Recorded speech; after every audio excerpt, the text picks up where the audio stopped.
चलिए आगे बढ़ते हैं। सबसे पहले बड़ी खबर है, विधायकों की खरीद फरोख्त से जुड़ा हुआ प्रकरण है। एसओजी एटीएस ने अपने कदम पीछे किए, अदालतों में कहा राष्ट्रद्रोह का नहीं बनता अपराध। विधायकों की खरीद फरोख्त से जुड़ा हुआ ये पूरा मसला है और कहा यह जा रहा है कि एसओजी एटीएस ने अपने कदम पीछे कर लिए हैं।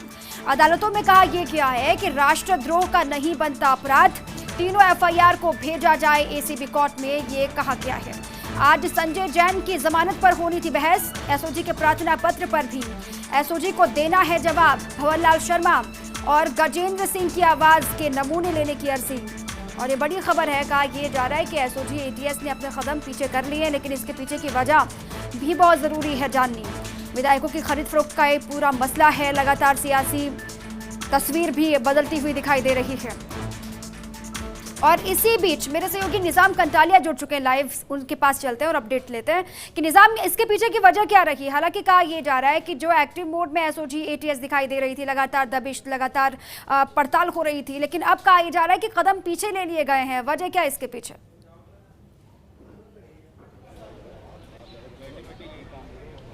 बिल्कुल, देखिए कि एक बड़ा कह सकते हैं इसमें में अपडेट है कि एसओजी की ओर से जो कोर्ट में हमें अभी जानकारी मिली है कि उसके अनुसार एसओजी की ओर से फिलहाल कोर्ट को ये इतला दी गई है कि जो एसओजी में 124A यानी 124A में जो राजद्रोह का मामला भी दर्ज था, एफआईआर संख्या 47 और 49, उस मामले में अब जो सिर्फ भ्रष्टाचार का मामला रह जाएगा। ऐसे में जो ये सारी एप्लीकेशंस हैं जो इससे जुड़ी हुई पत्रावली है वो एसीबी कोर्ट को ट्रांसफ़र की जा सकती है और इसको लेकर कोर्ट को इन्फॉर्म किया गया, क्योंकि आज संजय जैन की जो जमानत थी उस पर सुनवाई होनी थी, लेकिन उसके साथ ही एसओजी की ओर से और ये इन्फॉर्मेशन कोर्ट को दी गई है कि वो अब इस मामले में चूंकि 124 से नहीं रह जाता है, इसलिए इसको एसीबी कोर्ट में ट्रांसफ़र कर दिया जाए। इसका बहुत बड़ा महत्व है, क्योंकि जिस तरीके से देखिए कि विधायक भंवरलाल शर्मा ने राजस्थान हाईकोर्ट में एक चुनौती देते हुए जैसे कि आज ही उन याचिकाओं पर सुनवाई भी है, 2 अपराधी की विविध याचिकाएं दायर की गई है।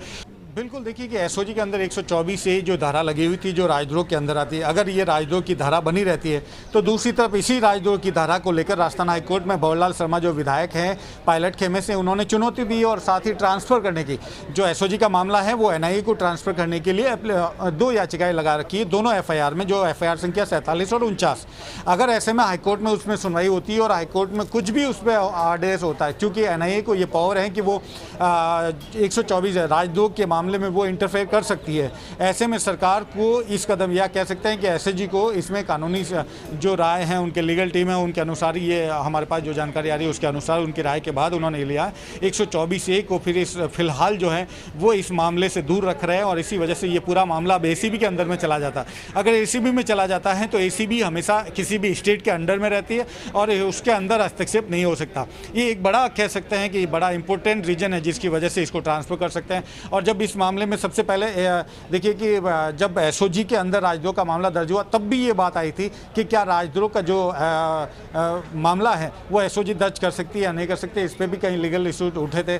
और ये बड़ी कह सकते हैं अपडेट हो जाती है कि सरकार इससे पहले जो एसओजी है इस मामले में एक बदलाव करती है। फिलहाल देखिए कि अभी तक क्या अनुमति मिली या नहीं मिली, इस पर अभी जानकारी और जुटाई जा रही है कि क्या कोर्ट उनको अनुमति दे रहा है या सारी जो एप्लीकेशंस है सब जगह पे जो दस्तावेज है पत्रावली है अलग अलग जो कोर्ट में, वो क्या उनको ट्रांसफ़र करने की अनुमति देती हैं या क्या रहता है आगे। फिलहाल ये कुछ ही देर में पता चल जाएगा। लेकिन दूसरा बड़ा अपडेट ये भी है कि जो राज्यपाल को लेकर राजस्थान हाईकोर्ट में 2 याचिकाएं थी, उनको फिलहाल उसमें से एक याचिका जो है सारीन बताते हुए खारिज कर दी है। ये एडवोकेट शांतनु पारीक की जनहित याचिका थी जिसमें राज्यपाल को हटाने की मांग की गई थी क्योंकि उन्होंने विधानसभा का सत्र आहूत करने की अनुमति नहीं दी थी।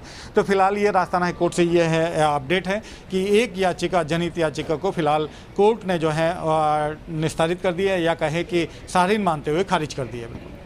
निजाम, तो कुल मिलाकर जो याचिकाएं हाईकोर्ट में लगाई गई थी उनको लेकर अभी लगता नहीं है कि आज कोई स्थिति स्पष्ट हो पाएगी, क्योंकि आपने कहा कि लिस्टेड ही नहीं है, कुछ याचिकाएं हैं जिनको खारिज कर दिया गया, कुछ लिस्टेड नहीं है, तो उम्मीद ये करें कि आज सुनवाई हो ही नहीं पाएगी।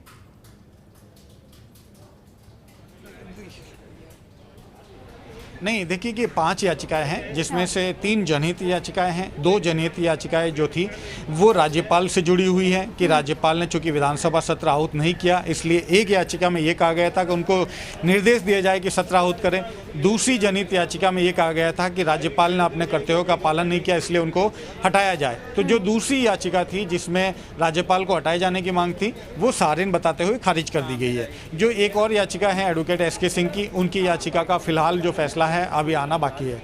इस तीसरी जनहित याचिका विवेक कुमार सिंह के पत्रकार विवेक की है, जिसमें ये मांग की गई है कि जो विधायक हैं चूंकि वो होटलों में रह रहे हैं, कर्तव्यों का पालन नहीं कर रहे हैं, उनकी जो वेतन भत्ते हैं वो रोक दिया जाए। फिलहाल उसकी अभी नंबर नहीं आया है। लंच के बाद, चूंकि अभी लंच का वक्त हो गया, लंच के बाद उस पर सुनवाई हो सकती है। चलिए, बहुत शुक्रिया निजाम आपका तमाम जानकारियों के लिए, अपडेट के लिए। इस खबर पर लगातार नजर बनी हुई है कि आखिर कोर्ट का रुख क्या होता है, लेकिन इसी बीच ये भी बहुत महत्वपूर्ण खबर है कि आखिर जो एसओजी एटीएस लगातार एक्टिव मोड में दिखाई दे रही थी, उसने आखिर कदम पीछे क्यों कर लिए। तमाम वजह इसके पीछे बताई जा रही है, लेकिन फिलहाल ये कहा गया है कि तीनों एफआईआर को एसीबी कोर्ट में भेजा जाए। इसको लेकर भी बात स्पष्ट होनी अभी बाकी है, लेकिन क्या होगा, लगातार नजर इस पूरी खबर पर, इस पूरे प्रकरण पर बनी हुई है।